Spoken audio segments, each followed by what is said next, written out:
Hey everyone, happy Friday. As we get closer to electing a new mayor, what do Houstonians want the next mayor to focus on? Plus, will HISD students be in school for more days? And what were the biggest takeaways from the first week of the Ken Paxton impeachment trial? Pulitzer Prize finalist Evan Mintz and Houston Landing education reporter Miranda Dunlap join me to recap these stories and more. It's Friday, September 8th, 2023. I'm Raheel Ramzan-Ali, and here's what Houston's talking about. All right, happy Friday, everyone. For the first time joining us on a Friday is Miranda. What's up, Miranda? How are you? I'm great. Thank you so much for having me. Hey, Evan, welcome back, of course. Now, before we jump into the news, I saw an interesting survey, so I want to get your thoughts on this. As we know, Queen Bee, Beyonce, is coming to Houston later this month, and SeatPick did a survey asking 3,000 fans what they would give up for Beyonce tickets. The top three picks were they would skip showering for a month, they would camp outside the venue for a month, or give up a vacation in that year for Beyonce tickets. So, Miranda, of those three, which one are you taking for Beyonce tickets? And let's say they're floor seats. All right, we'll make it a little bit more interesting. Okay. What are you giving up? I'm not camping outside a venue. I need to sleep in Mm-mm. my own bed, but maybe I'd go without showering. Although I Wow. don't love to admit that. How about you, Evan? I think I smell nice whether or not I shower. Maybe I just give that up anyways. Yeah, you smell nice regardless. And plus, who are we trying to impress, Evan? It's all good. What's going to happen, right? Yeah. So skipping showering for a month was the number one pick amongst all of those who were surveyed at 79.9%. So almost 80% of people were like, yeah, I'll just skip showering for a month. No big deal. So there you go. That's what everyone's giving up. I think I would do that too for Beyonce tickets. It's all good. Just maybe we get to shower before the concert, right? At least we get that. So that'd be nice. All right. Well, Miranda, you know how this works. So you go first. Biggest story of the week. What do you got for us? Yeah, so I feel like the biggest story of the week, or one of them, is that Houston Independent School District is taking steps towards lengthening their school year. This is one of the newer developments that we're seeing now that the school year has started. New superintendent Mike Miles has said that the 172-day calendar school year is too restrictive. We all know that they're trying to do a lot in a short amount of time here. So this is kind of the next step in that. He wants 185 school days. So in order to do that, the school district would need to be designated a district of innovation through the Texas Education Agency.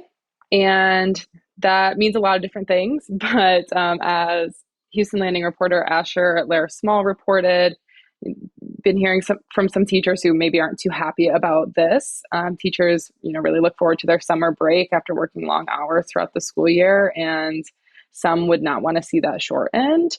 And I think it's also important to note that HIC tried this in 2020, but it was shot down by the District Advisory Committee. And probably also important to note that HISD would not be an outlier by doing this. Out of 1,200 school districts in Texas, 965 have a District of Innovation status, so they would not be alone. So how would this work with the teachers, right? You mentioned they would have to work more days now. So would they get paid more for the extra days, or would it still be the same salary? Do you know?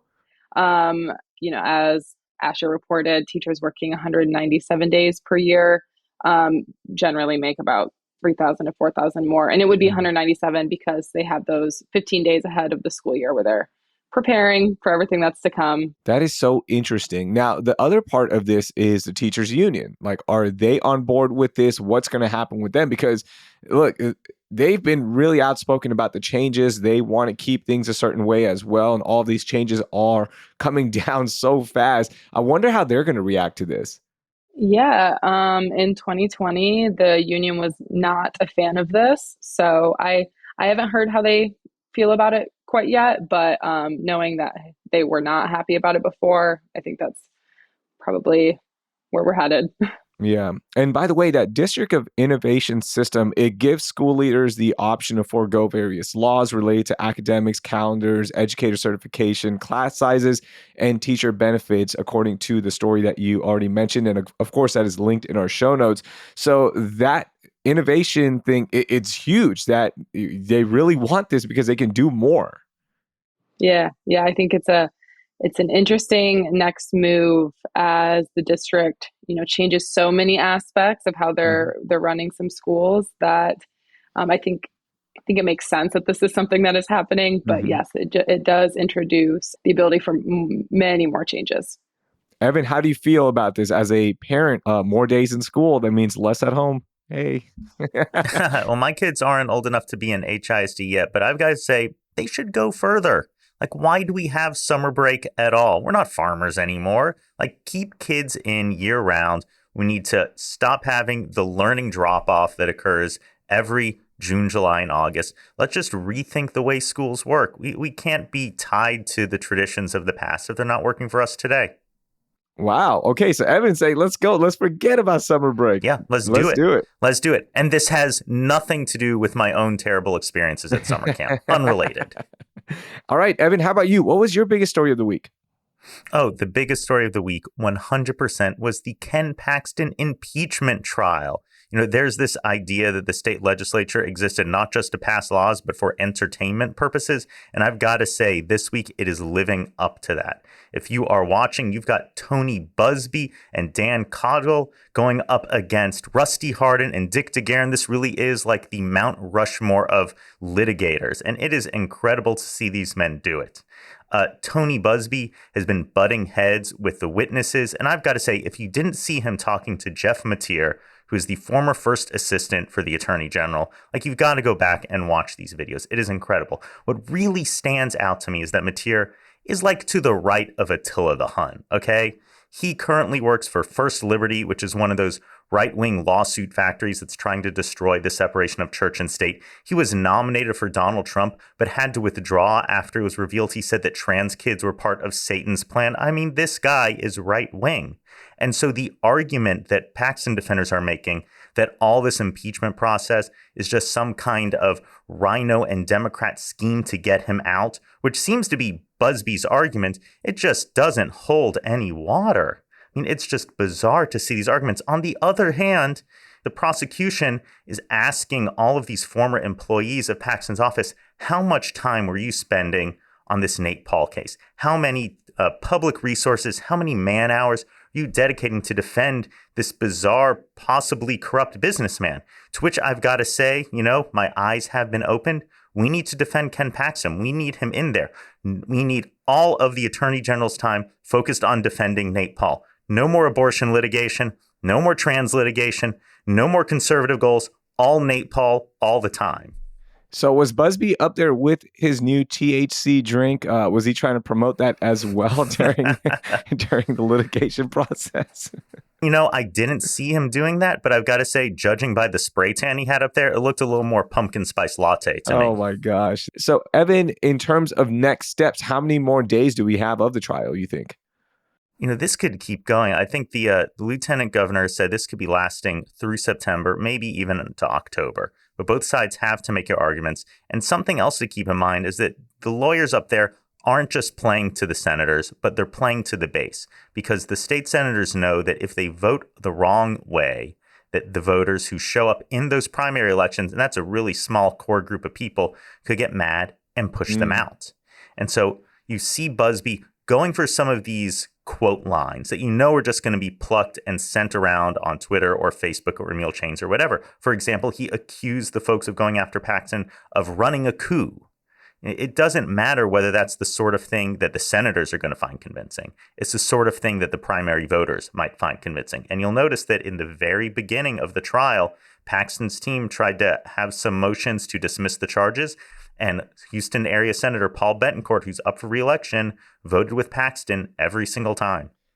I hate that everything is turned into a re-election process and trying to get the voters instead of just doing what's right or what's wrong, right? Like, it's so frustrating. It's so annoying. 100%. And especially given that Busby is being paid by Paxton's campaign funds. So every day, Team Paxton is out there trying to raise money. Wow. Just wow. Okay, my biggest story of the week. It's always a great time when the Kinder Institute releases their annual survey on the city of Houston, but they released a new one in partnership with Houston Landing about the upcoming race for city mayor. Now, these survey results came out this week, and the biggest concern for Houstonians was crime. 80% wanted the next mayor to do something about crime, even though, Evan, as you've mentioned many times, and we've mentioned as well, crime has been down in our city. Also, 1/3 said that their neighborhoods don't feel safe. And then nearly 3/4 of Houston residents said that it was very important for the next mayor to take action to improve the city's physical infrastructure, such as sidewalks, roads, and streetlights. So, thoughts on the survey? Did y'all get a chance to read it? Miranda, I know you definitely had a chance to look at it. What are your thoughts? I think it was really interesting, especially hearing from Eileen Grench, who wrote a story focused on the crime aspect of it. Just exactly what people want when it comes to crime, and how I believe, as she described it and talking to experts, is that it's not uncommon for crime to be an issue that, kind of washes back up during an election cycle. So that's not totally surprising, but it was interesting to hear exactly what people wanted and how they want the next mayor to approach crime. I was glad to see that something like 1/3 of respondents wanted the mayor to build new bike lanes. I was surprised to see housing on there. Houston really isn't as affordable as it used to be. But I really think that you don't want a mayor who's going to be reactive to issues like this, who's just going to respond to the polls. The city needs leadership that can look forward and say, not what's important right now, but what is going to be important 10 years from now, 20 years from now, 50 years from now, and how can we make the policy decisions and investments today that are going to pay off then, because the energy industry is changing, population dynamics are changing, the climate is changing. What is it that we need to do now so that we're not some 21st century Cleveland or St. Louis? Oh, that's a great point. By the way, 85% of those surveyed said that traffic congestion is also something they're really concerned about. And I'm asking those 85%, did you just move to Houston? We're never going to fix the traffic. So it's just part of us. Just embrace the traffic. Embrace that it's going to take you 45 minutes to get from 59 to that 527 spur. You'll never get there in a shorter amount of time. It sucks. That's part of us. That's what makes Houston great, okay, is the traffic. So I found that interesting as well. Again, the whole thing is linked in our show notes. All right, let's get to our most overlooked story of the week. Miranda, what was it for you?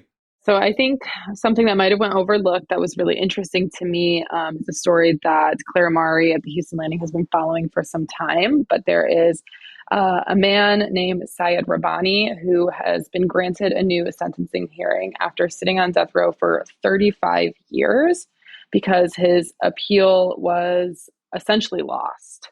And he is not alone in this. The county district clerk has acknowledged that it has lost about at least 100 appeals from people who say that they were unlawfully incarcerated and deserve a new sentencing. And those offenses are everything from like aggravated theft to capital murder. So they don't know exactly at this point in time, like what exactly caused them to be lost and found. But, that's 100 people whose lives have essentially been put on hold. Wow. Yeah. Yeah. That is so heartbreaking. Yeah, I mean, and so in Rabbani's case, he is, severely mentally ill. So he couldn't face execution because of his mental illnesses. So the stakes are, still high for him because his guilty verdict still stands. It's just now that they're deciding whether or not like they will sentence death for the second time. And if he's not sentenced to death, it would be life in prison, but he's been incarcerated for so long that he would be immediately eligible for parole. Wow, that's going to be something to follow for sure to see, how many other cases pop up, how many of these appeals are refiled, and, we'll see what happens with that. But it's just heartbreaking, right? Like, as you mentioned, their lives are put on hold because of an error. And that's just sad. I keep coming back to a quote from Supreme Court Justice Harry Blackmun, who defended the death penalty his whole career until finally one day he said, "I shall no longer tinker with the machinery of death." because the death penalty has failed. We know it has. But we know it has because anyone who gets a death sentence really is allowed levels of appeals and scrutiny that don't occur at other levels of the criminal justice system, which makes me think how many folks have been convicted or unjustly detained pretrial for lower level felonies or misdemeanors who were innocent. And not only does this hurt all of us because it rips them away from their lives, being held behind bars has criminogenic effects, but also if we're detaining the wrong person, if we're prosecuting the wrong person, that means the person who actually committed the crimes is still out there, probably committing more crimes. That's a great point right there. Evan, let's stick with you. What was your most overlooked story of the week? My overlooked story of the week is news that Harris County Justice of the Peace Precincts 1 and 2 have received a grant from the National Center for State Courts to run an eviction diversion initiative. This is very exciting. Justices Dubel and Lozano have a couple $1 million to hire people for 1.5 years to help collect data and implement strategies to make sure that people who face potential eviction proceedings can be diverted onto other ways to get out of their homes or to be able to afford their homes. And I think this is really exciting because, as we've seen from the polling, Houston isn't as affordable as it used to be, and getting an eviction on your record can make it really hard to rent ever again. At the same time, I've talked to judges and justices in this position, and they say, I want to help people, but state law just makes it really tough. It really is on the side of the landlords. So anything we can to help negotiate these relationships between landlords and tenants and help people stay above board, I think is going to be great for the region.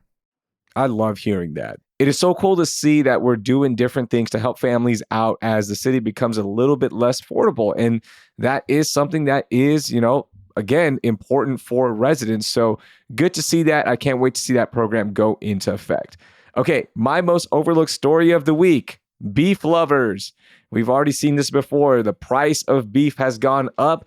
And guess what? It might be going up again because of the drought.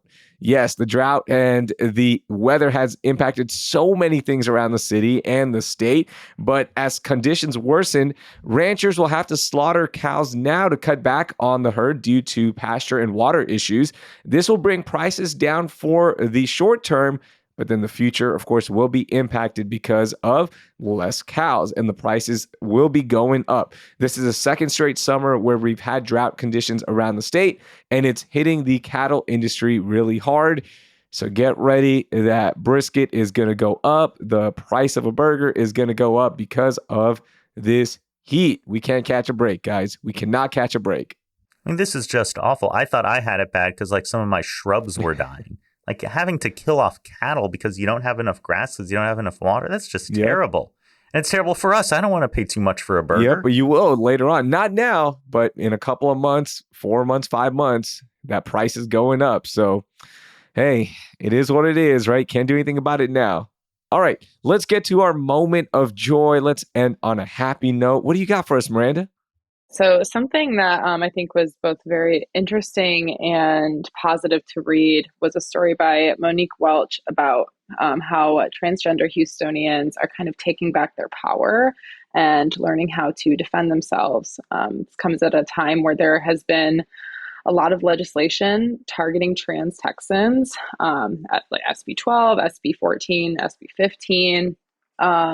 Just a lot for them. Mm-hmm. So Monique Welch went to a self-defense workshop. It was at the Montrose Center and was put on by a nonprofit that tries to empower transgender folk in Houston. And here they were essentially learning how to de-escalate situations or defend themselves without a weapon if need be. So it was really interesting to learn about, how people are attempting to gear up and become more proactive, especially after the passage of some of these bills, because they are anticipating an increased need to be able to defend themselves. And I know this doesn't quite sound like good news, but to me, it was good to read a story about how people are kind of taking their power back and trying to gear up against things like this, which I think is a story you don't hear often. I think it's so cool. And also Third Ward Jiu-Jitsu, they have some awesome black belts teaching some of these classes and teaching these self-defense classes. So, shout out to them. And this is something that I've been saying ever since I started training in jiu-jitsu. is that I think it needs to be a class that we teach at every school, because the art of defending yourself through jiu-jitsu, knowing how the body works, knowing how to get out of certain situations, is something every person should know. And again, I'm a big proponent of this. I know I teach my daughter how to do not only jiu-jitsu, but boxing as well, just to have those tools in her bag. But this is something that every student in HISD, any ISD across the city, instead of PE, or maybe once a week, we've got jiu-jitsu classes. And it would be awesome, because the tools you pick up are going to follow you for the rest of your life. Hopefully you don't have to use them, but you will use them at some point. So great to see that. Awesome stuff there. Yeah. Yeah. There's simply no downside to that. All right, Evan, how about you? What was your moment of joy? Oh, my moment of joy was reading about how the county is giving an $8.1 million grant to finally connect Buffalo Bayou Park and Memorial Park with a bike path. This has been a decade in the making. I don't know if you spend a lot of time at those parks, but they're so close and yet so far away. So thank you, Precinct 4 Commissioner Leslie Briones, for doing this. It is part of a larger Places for People initiative that is going to build 13 other trail connection projects and a bunch of other projects along Brays Bayou. But I am just so glad to see this is finally coming together, and I can't wait to ride my bike along it with my kids. I can't believe we haven't done this already. Like, it's just the project ever. Like, come on. Yes. Come on. I mean, the challenge is that you would want to keep it along Buffalo Bayou like you have in Buffalo Bayou Park. But once you get west of the park, a lot of that land is just kind of owned by people. It's their houses along there. What are you going to do? Eminent domain their homes? Or are you going to build like a bike path in the middle of the bayou? So the plan so far, and I haven't seen any maps yet, is to try to keep it along Buffalo Bayou as long as possible and then bring it up to Memorial Drive at the latest point. And I think that Memorial Drive, it's got a lot of traffic, but it's got a lot of potential for extra space where you can put in dedicated, separated bike paths. You got a median in the middle. You've got just a bunch of parking lots along the side. Eat up a little bit of that, put down some green, put down some bumps, and things will be great. Yep, that's it right there. Okay, my moment of joy last week, it was college football was starting, and look, your Rice Owls put up a good fight, Evan. They played well. They took the L, but they played well against my Texas Longhorns. It was great. They beat the spread. They were in the lead for about 2 minutes in the first quarter, which was incredible. It was exhilarating. And I got to say, they put up a good fight. It was what I would want to see. Exactly that. Now, this week, we've got the NFL starting. So now there are no more weekends free to do anything but watch football. And look, I'm not an NFL sheep. I don't bow down to the NFL. I don't have a fantasy football team. I don't gamble on the games, but I do enjoy having games on Sunday. And I'm excited to see what DeMeco Ryans and our new quarterback is going to do here in the upcoming year. So I'm excited for that. I want to see the Texans win. They take on the Ravens this week, so it's going to be a tough one to start. But again, we've got something to watch literally every single day from Thursday, Friday, Saturday, Sunday, Monday. We've got games on. So shout out to the NFL starting up. But stop being an NFL sheep, everyone. Stop. Just stop. It's not the greatest league. Everyone just take a chill pill there. All right. That will do it for today. Miranda, thank you so much for joining us. Evan, great work as always. Talk to y'all down the road. Thank you. See y'all next time. That was Evan Mintz and Miranda Dunlap. You can find all of the stories we discussed in our show notes.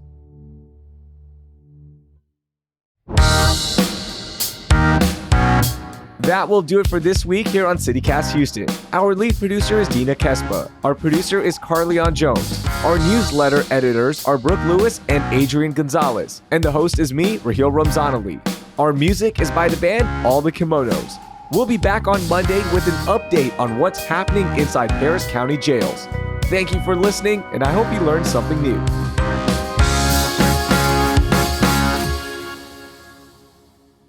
I mean, it is so much fun to see the clips come across X/Twitter. It is all theater right now.